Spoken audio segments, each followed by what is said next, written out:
Okay, so we are going to work an example of solving, we call it a 3x3 system of linear equations, and we're going to do it by hand. Now, it's not hard, but it's very detail-oriented, so make sure you have lots of paper and stay calm. Okay, so 3x3, and it gets that name because I have 3 variables and 3 equations, and these happen to all be linear equations, which is good. And you can recognize them as linear because each of the variables is raised to the first power. If you want a picture in your head, if that helps, these all represent planes out in 3 dimensions. So imagine we had 3 sheets of paper out here in the space and how those could interact with each other. Okay, so here's what the goal is. Just like you do elimination when you have 2 equations and 2 unknowns, we're going to follow that method here as well. Yes, you could also do a substitution method and it would work just fine. Here's how we do the elimination method though. I'm going to pick one of the letters to get rid of twice. So when I first saw this system, what I noticed is the y's, right? So the first equation and the second equation have a plus 3y and a minus 3y. So I see that if I add these 2 equations together, I'll get an equation that only has x and y in it. Okay? Or, I'm sorry, x and z. That's great, because now I have an equation that has just 2 variables, and those we've already learned how to solve. So let's go ahead and add these 2 together to get a new equation. So x plus 2x, 3y plus a negative 3y, those go away. 4z plus 2z,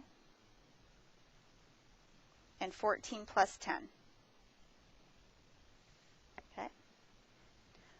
So what I now need is one more equation that only has x's and z's in it. So I have to pick another pair, and it doesn't matter which pair you pick. I have to pick one more pair and get rid of the y again. Okay. So let's take first and third and make the y's go away. So what would we have to do to make that happen? So my first equation still has a 3y, right, positive 3 coefficient. So this equation would need a negative 3 coefficient. Right now it's negative 1. So I'll have a little workspace down here and we'll go ahead and manipulate. So I'm going to multiply this third equation by positive 3. Multiply that third equation by 3, right? And that's my shortcut notation. I just drop the whole equation in parentheses and stick a little 3 out in front. Just reminds me to distribute it over here on the 9. Most students who mess up, they forget the right side of the equation when you're scaling. Okay, so 9x minus 3y plus 3z equals 27. And then the first equation, I'm not going to do anything to. I'll just recopy it, though, so it's close by. Okay. And now we're going to add these together. And I'm going to go ahead and I'll just write my result up here under my other 2 equations, 2 unknowns. So 9x plus x, 10x, y's go away. 3z plus 4z is 7z. Oh dear. And 27 plus 14 looks like 41. Well, now I have 2 equations, 2 unknowns, and that we were solving before. So I need to get the coefficients of one of the letters equal and opposite. Or, oh gosh, look at this, guys. So I have 3, 6, 24. 3 goes into all of those. Let's go ahead and divide that 3 out. So let's divide this whole equation by 3. Because otherwise I had a whole bunch of scaling to do. But look what happens when I multiply it by 1/3. Right? Same thing as dividing it by 3. I'm going to write it down here. So 1/3 times 3x, 1/3 times 6z, 1/3 times 24. Okay. So now I have this system to solve. Let's see. What happens if I multiply the bottom equation by negative 10? Can you see what letter is going to go away? Yep. Okay, so top equation is going to stay the same. 10x plus 7z equals 41. Bottom equation, I'm multiplying the whole thing by negative 10. So I'll get negative 10x minus 20z equals negative 80. And now we're going to add those together and hope for integers. Let's see, my x's go away. I'm going to get a negative 13z equals, oh dear, 80 minus 41. Oh, 39, negative 39. And then divide by negative 13. And we get z equals 3. Yay! We're a third of the way there. Actually, we're more than a third because we've done most of the heavy lifting. Once you have one of your variables' values, you can just work your way back up through your systems, right, through your equations to find the other two variables.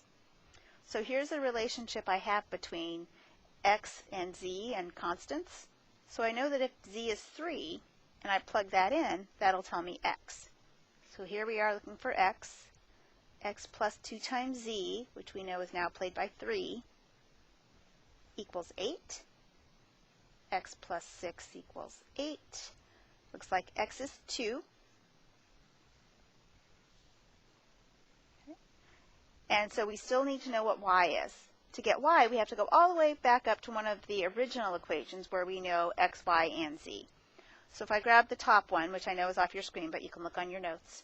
So I have x plus 3y plus 4z, z is 3, and that has to equal 14. Okay, so y is the only thing I still don't know. Let's see, 2 and 12 is 14, so 3y plus 14 equals 14. 3y equals 0, so it looks like y is also 0 when you divide the 3 across. So my solution, you can write it, it's called an ordered triple.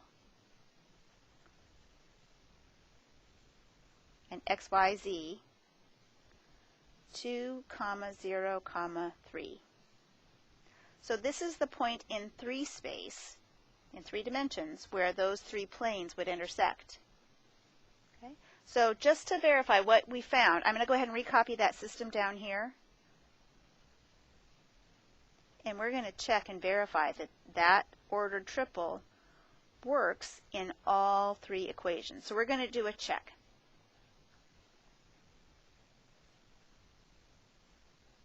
It has to work. These 3 numbers have to work in each equation. Okay, and we'll just do it mentally. Here we go. 2 plus 0 plus 12 is 14. 2 plus 12 is 14. Yes. 4 minus 0, I better write it down, I guess. 4 minus 0 plus 6 is 10. Yay. Let's see, last one. 2 times 3 is 6, minus 0 plus 3. 6 plus 3 is 9. Yes, it works in all of them.